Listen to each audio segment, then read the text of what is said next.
बारे में अध्ययन करेंगे। तो सजीव जगत की विविधता क्या है कि यानी अगर यहाँ पर हम वातावरण में देखते हैं, अपने आसपास अगर हम नजर डालते हैं तो उसमें हमें कुछ सजीव या कुछ निर्जीव वस्तुएं दिखाई देती हैं जो अलग अलग प्रकार की होती हैं।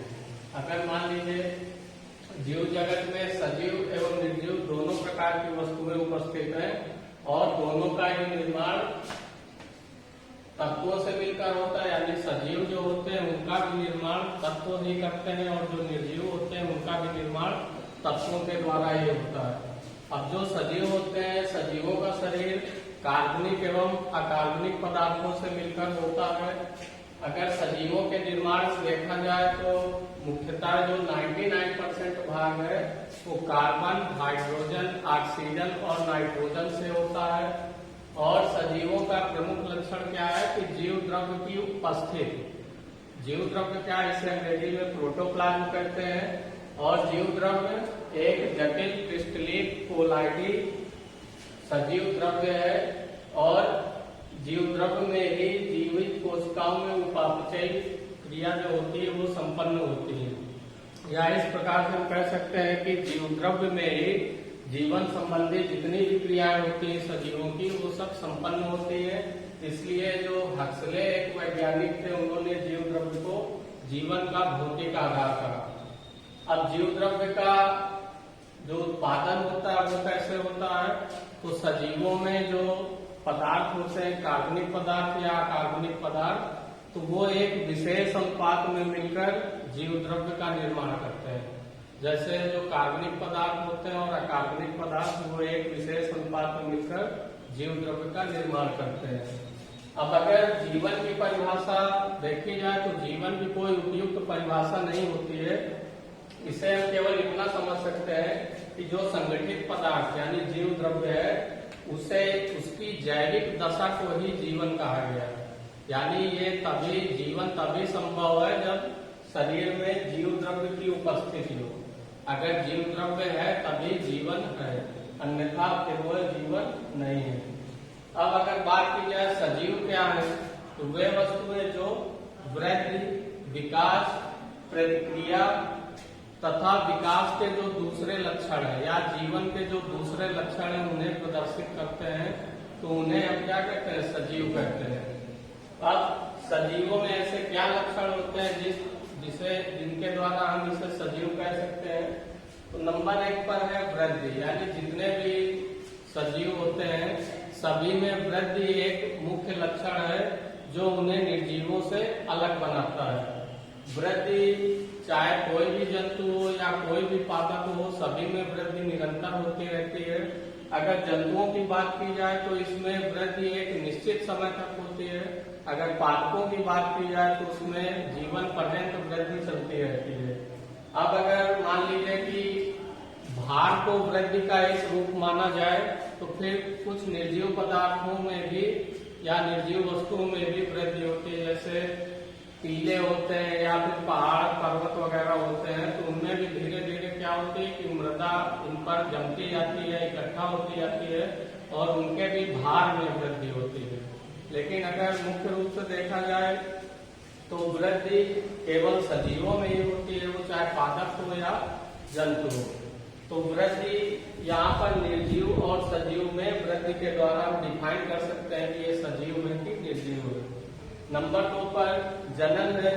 तो जनन क्या है कि सभी जीवधारी, जितने भी जीवधारी होते हैं, तो वो अपनी संख्या वृद्धि के लिए या फिर एक प्रकार से वो एक क्रिया करते हैं जिसके द्वारा उनकी संतानें उत्पन्न होती हैं और उनकी संख्या में वृद्धि होती है। तो ये जनन भी केवल सजीवों में ही पाया जाता है, निर्जीवों में जनन की प्रक्रिया नहीं होती है। उपापचय क्या है कि हमारे शरीर में विभिन्न क्रियाएं होती हैं और उन्हें करने के लिए ऊर्जा की आवश्यकता होती है। तो जिसके फलस्वरूप क्या होता है, हमारे शरीर में कुछ विशेष प्रकार की क्रियाएं होती है। जैसे उपापचय को हम 2 भागों में डिवाइड कर सकते हैं। फर्स्ट है उपचय और सेकंड है अपचय।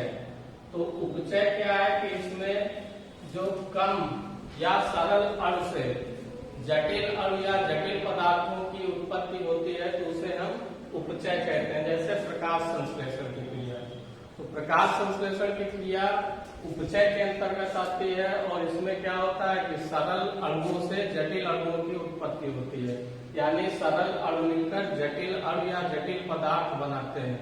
इसमें प्रकाश संश्लेषण क्रिया में कार्बन डाइऑक्साइड और जल मिलकर ग्लूकोज का निर्माण करते हैं। तो इस प्रकार की जो क्रिया होती है वो उपचय कहलाती है।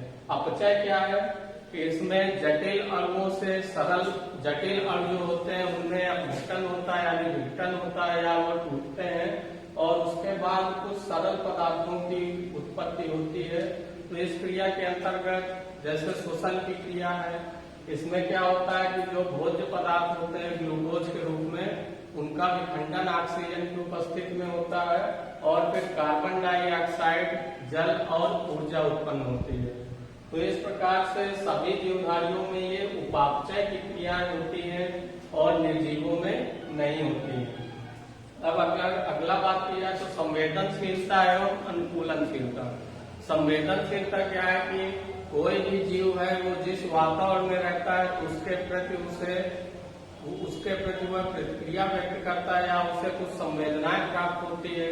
जैसे अगर मान लीजिए कि कोई भी जीव है और उसमें वातावरण के प्रति उसने कुछ वहां से प्रतिक्रियाएं उपार्जित की है, तो जिसके कारण जैसे पक्षी होते हैं तो ये अपने पंखों को फुला लेते हैं, या फिर जो गिरगिट होता है वो अगर वातावरण के जैसा ही अपने शरीर का आकार परिवर्तित कर लेता है। जैसे मान लीजिए कि गिरगिट है और उसे शत्रुओं से भय का एहसास होता है, तो फिर वो उस कलर जहां पर वो स्थित है उस कलर के जैसा अपने शरीर का कलर कर लेता है। तो इस प्रकार जितने भी सजीव होते हैं सभी वातावरण से कुछ न कुछ सीखते हैं और उसके प्रति फिर एक प्रतिक्रिया व्यक्त करते हैं। तो ये सभी जीवधारियों का एक प्रमुख लक्षण है, जबकि निर्जीवों में ये लक्षण नहीं होता है। इसके पश्चात अगर बात की जाए कोशिकीय संगठन, तो सभी जीव जो होते हैं सभी का निर्माण कोशिकाओं से मिलकर होता है, यानी सभी सजीवों का शरीर एक कोशिका से लेकर असंख्य कोशिकाओं तक का बना होता है। अगर एक कोशिकीय जीवों की बात की जाए जैसे अमीबा है, पैरामीशियम है, यूग्लिना है, तो उनके शरीर में केवल एक ही कोशिका पाई जाती है। अगर बहुकोशिकीय जीवों की बात की जाए जैसे पक्षी हो गए, उभयचर हो गए या स्तनधारी मनुष्य वगैरह हो गए, तो ये सभी बहुकोशिकीय जीव हैं और इनका निर्माण असंख्य कोशिकाओं से मिलकर होता है। और जैसे मनुष्य के शरीर की बात की जाए तो मनुष्य के शरीर में भी विभिन्न प्रकार के अंगतंत्र होते हैं जो सभी अलग अलग कार्य संपादित करते हैं। तो अगर यहाँ पर बहुकोशिकीय जीवों में देखा जाए तो एक जैसी कार्य करने वाली कोशिकाएं मिलकर ऊतक का निर्माण करती हैं और फिर ऊतक मिलकर अंग का निर्माण करते हैं और एक जैसा कार्य करने वाले अंग मिलकर अंगतंत्र का निर्माण करते हैं और फिर सभी अंगतंत्र मिलकर शरीर का निर्माण करते हैं। तो कोशिकीय संगठन भी केवल सजीवों में होता है, निर्जीवों में नहीं होता है। अब अगर आकृति एवं आकार की बात की जाए तो सभी जीवधारियों की आकृति और आकार एक निश्चित होता है, चाहे वो मनुष्य का ले लिया जाए या फिर किसी अन्य जंतु का ले लिया जाए, जबकि निर्जीवों की आकृति एवं आकार निश्चित नहीं होती, वो कैसी भी हो सकती है। इसके बाद कुछ जैविक क्रियाएं भी होती हैं जैसे पोषण है, तो पोषण भी सजीवों का एक मुख्य लक्षण है।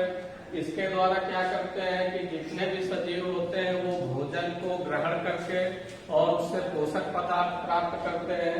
तो यह क्रिया केवल सजीवों में ही पाई जाती है। अब अगर श्वसन की बात की जाए तो श्वसन भी जीवधारियों का एक प्रमुख लक्षण है कि सभी सजीव श्वसन की क्रिया करते हैं। इसमें श्वसन में सजीव जो होते हैं वो ऑक्सीजन ग्रहण करते हैं और कार्बन डाइऑक्साइड को वातावरण में मुक्त करते हैं और जो भोज्य पदार्थ होता है उसका ऑक्सीकरण होता है और उसके फलस्वरूप ऊर्जा उत्पन्न होती है और उस ऊर्जा का उपयोग वो अपने शरीर की सभी जैविक क्रियाओं को कंप्लीट करने में करते हैं।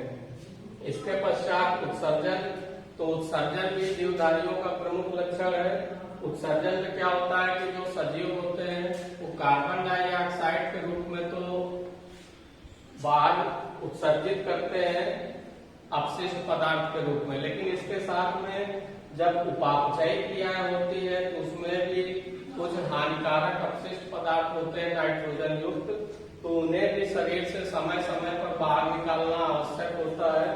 तो ये उत्सर्जन की क्रिया भी केवल सजीवों में ही होती है। इसी प्रकार और भी कई क्रियाएं होती हैं, जैसे गमन होता है, तो गमन केवल सजीवों में होता है, निर्जीवों में नहीं होता है। तो इस प्रकार से इन्हीं सभी लक्षणों के आधार पर हम सजीवों को निर्जीवों से अलग कर सकते हैं।